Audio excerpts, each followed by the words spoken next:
what clutch and transmission should I use? This is another highly debated one that people have mixed results, mostly because of everyone has different parts and their preparation on their flywheels and different things, and there's a lot of variables that can go into this, and there's a lot of debate that can be had on this.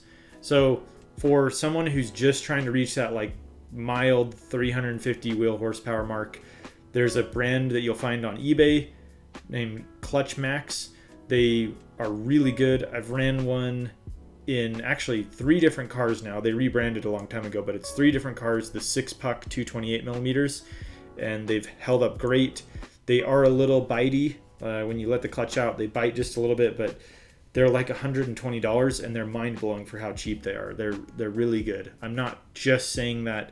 Honestly, you can trust that that's going to be good. If you want something that drives more like stock but holds that horsepower, you can go to the Sachs 618 pressure plate. That's the E30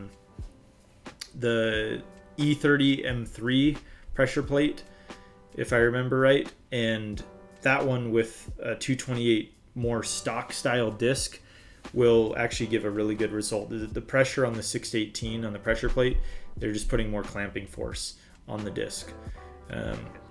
But yeah, that's another option. The best one, the one that I like the most because I've run it and it's worked out really well for me, is jumping to the Sachs 240mm 765 pressure plate. This is the E34 M5 pressure plate, and for like an M20 or an M50, you can buy the RHD flywheel that is custom made to fit a 240mm clutch on a M50 or an M20. And so you get the benefits of the bigger clutch that's meant for the bigger Big 6 motors, and you put it on the smaller motor and it holds up to a lot of torque. So people ask, oh, what horsepower is a clutch rated for? Clutches are rated around torque. They have to hold up against a twisting force, and so they're rated against torque. But typically that 500 horsepower range that you're looking for, that Sachs 240mm pressure plate, the 765, and the M5 disc, especially on like a smaller 2.5 or 2.8 liter, is going to be just fine. They're not making a huge amount of torque compared to the bigger motors. That one's going to do it. If you want, you can go to a pucked disc. That 240 with a 6-puck disc is, I think those ones are rated over 500 foot-pounds. So you can go with that as well. You can research it a little bit more, but these are just things that I've used and seem to work really well. And the twin disc or do a custom torque converter if you're going to do an automatic transmission is kind of the end game. Twin disc, triple disc for manual transmissions, and like a billet lockup torque converter if you're going auto. The transmission, go mild, is going to be just using a stock transmission. They're still good for 300 to 400 horsepower if you're nice to it and you don't want to shatter it. The ZF5s, the 310 or the 320 from E36 M3, or the E36 or E46 328s, that's a really common one. They're getting harder to find because people shatter them and then they just get thrown in the bin, and then the prices have gone up.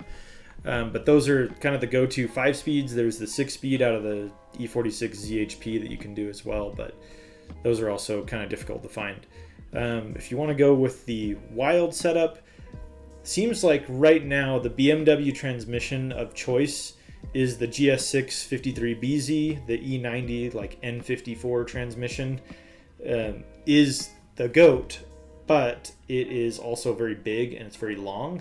I don't think you can fit it really well in an E30 without a lot of modifications of the transmission tunnel. And you do need an adapter and a special clutch. They use like an inverted clutch pilot bearing setup, so just be aware of that. That's another thing you can look into by yourself, but it's out there. Like the N54 transmission is sick and it shifts really well and holds a ton of power. If you want to go automatic, TH400 is a good one, or a Power Glide.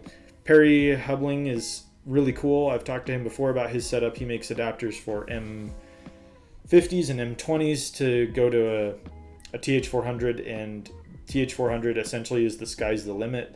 You can get one that holds 1,000 horsepower. You can build one for a couple $1,000s. They're really a crazy automatic transmission for what they are.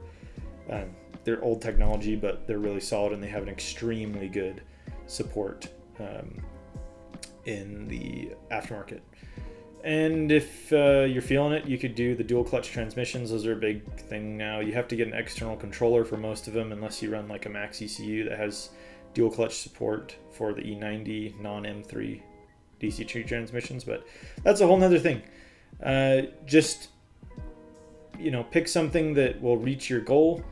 Usually the stock stuff from the E36s and E46s, the ZF5s are going to hold up just fine if you're nice to them. As well as just a stock Getrag 260, you're going to be just fine running those in 350 to 400 horsepower vehicles. We've got those running on the road right now in our fleet, and they're doing just fine. They're chunky, but they're fine.